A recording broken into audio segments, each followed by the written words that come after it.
At 2:17 a.m., the 911 operator didn't say, "What's your emergency?" She said, "Ma'am, I can hear you breathing." The line was already open. No voice, no screaming. Just breathing, slow, controlled to steady for panic. Too close to the microphone to be accidental. The operator asked if the caller could speak. The breathing stopped, then resumed. 46 seconds later, the line disconnected. There was no callback, no second attempt, just silence. At 5:23 a.m., officers responded to the same address. A young woman, Emily Carter, was found on the bedroom floor. Her boyfriend, Ryan Hawley, said she overdosed. He claimed he woke up and found her unresponsive. He said he slept through the night, but someone had been awake at 2:17. The apartment showed no signs of forced entry. No broken furniture, no shattered glass, no obvious struggle. Emily wasn't on the bed. She wasn't near the nightstand. She was on the floor between the dresser and the door, as if she had been moving toward something.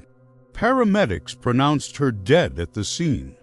Ryan said it was an overdose. He said they went to bed peacefully. He said he slept through the night. He said he tried CPR. He cried. But toxicology complicated everything. Medication was present, not enough to be clearly fatal, not consistent with her prescription pattern. If this wasn't an overdose, then why was someone calling 911 at 2:17 a.m.? Investigators enhanced the 911 recording. At first, it sounded empty, just breathing. Then a whisper surfaced, soft, fragmented. "Stop, don't," and another phrase, partially masked. "Give it to me," that wasn't directed at the operator. That was someone else in the room. Ryan insisted he never woke up. His phone showed no outgoing calls, no texts, no alarms. But the 911 call was traced through Wi-Fi from inside the apartment. Emily's phone required Face ID to unlock. Emergency calling required a deliberate press. Pocket dialing was possible, but unlikely, and it didn't explain the whisper. Digital logs told a precise story. Emily's screen activated at 2 hours 16 minutes and 41 seconds a.m. Unlock successful.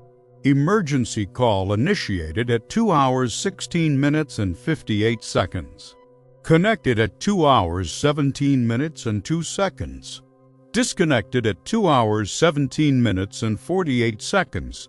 Ryan's phone activated at 2 hours 18 minutes and 11 seconds, 23 seconds later.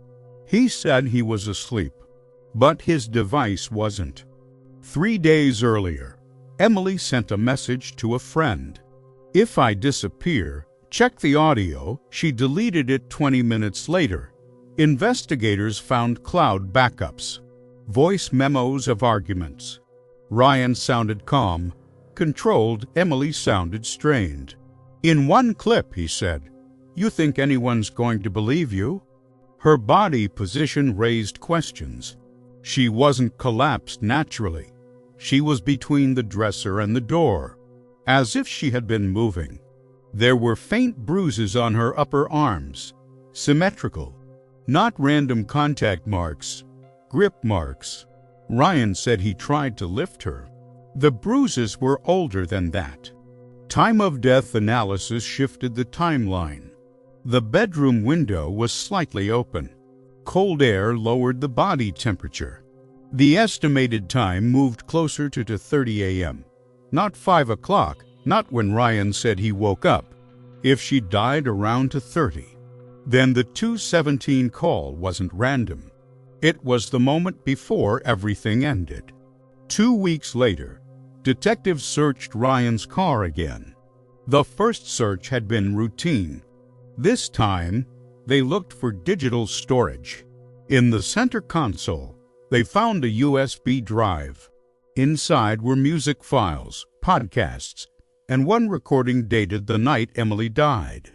Timestamp to 24 a.m., 7 minutes after the 911 call. The file lasted 3 minutes and 19 seconds. The engine was running. A car door shut. Then Ryan's voice calm, controlled. He said one sentence. She shouldn't have done that. No panic. No urgency. If he was asleep until 5, why was he in the car at 2:24 a.m.? Vehicle data confirmed ignition at 2:23 a.m. Engine off at 2:29. The car never left the parking lot.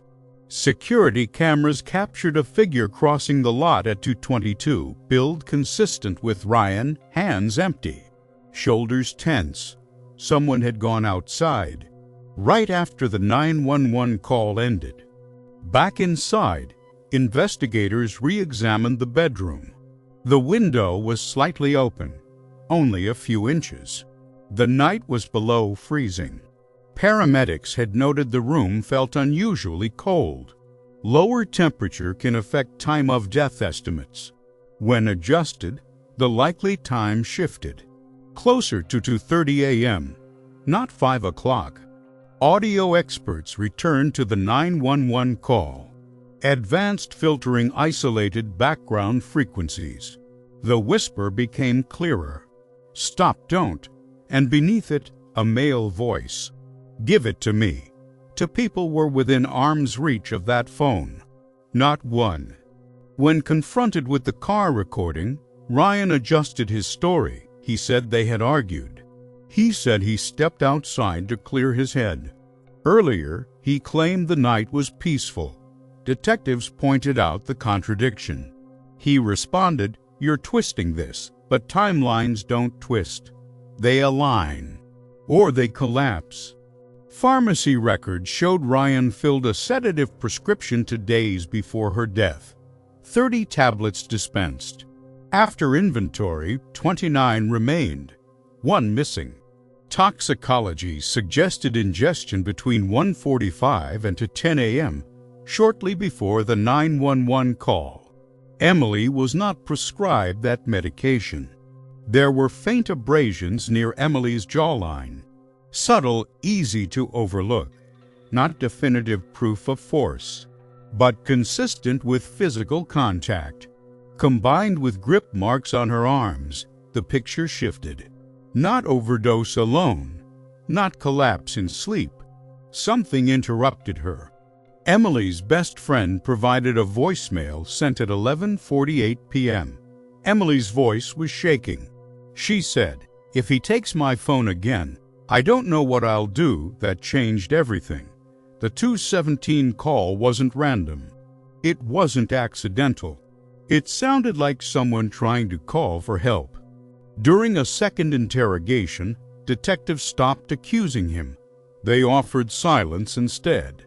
One investigator said softly, "Sometimes things get out of control." Ryan didn't deny it. He said, "You don't know what it's like living with someone unstable." They never used the word unstable. He did. Detectives asked him to walk through the night again. Minute by minute, they inserted timestamps. 2:16, her phone unlocks. 2:17-911 connects. 2:18, his phone activates. 2:23, car ignition. His breathing changed. Slow, controlled. The same rhythm heard on the 911 call. "Why did you go to the car?" He answered quickly. "I needed air, but apartment logs showed the balcony door never opened, only the front door." He didn't step outside for fresh air. He left the unit. Right after the call ended, they played the enhanced audio again. "Stop, don't. Give it to me." Ryan shook his head. "That's not me." The detective asked calmly, "If it's not you, who was in the room?" Ryan opened his mouth. No answer came. Any explanation required a second person. But there was no evidence of anyone else. No forced entry. No foreign DNA. Just 2 people in one apartment. Silence filled the room. Then Ryan said quietly, "She grabbed the phone. They hadn't mentioned who reached for it first. That detail placed him there, at 2:17 a.m., within arm's reach. He continued, "I just wanted her to calm down. She wouldn't stop. Not denial, not confusion, just justification. And justification implies action." He never said, "I killed her," he said. "I didn't mean for it to go that far." The sedative in her system, the grip marks, the whisper on the call, the delay in calling 911 piece by piece, the narrative shifted from accident to control. The medical examiner amended the ruling. Cause of death, homicide. Drug facilitation with external airway obstruction. Ryan Halley was charged with second-degree murder. At trial, prosecutors didn't dramatize. They played 46 seconds of breathing. The courtroom fell silent. Breathing is universal. Everyone counts it without thinking. Everyone feels when it changes. The jury listened. Then they heard the car recording. She shouldn't have done that if he was asleep. Why was the engine running? The defense argued distortion, enhancement bias, interpretation error, but the timeline remained. 2:17, the call to 23, the car. 5:23, the delayed emergency report. 3 hours unaccounted for. 12 jurors deliberated for 6 hours. Verdict, guilty. Years later, the 911 operator said abandoned calls stay with you. She remembered the breathing, steady, controlled, right before the disconnect. She recalled a soft sound, a thud, close to the floor, 46 seconds. That was all it took.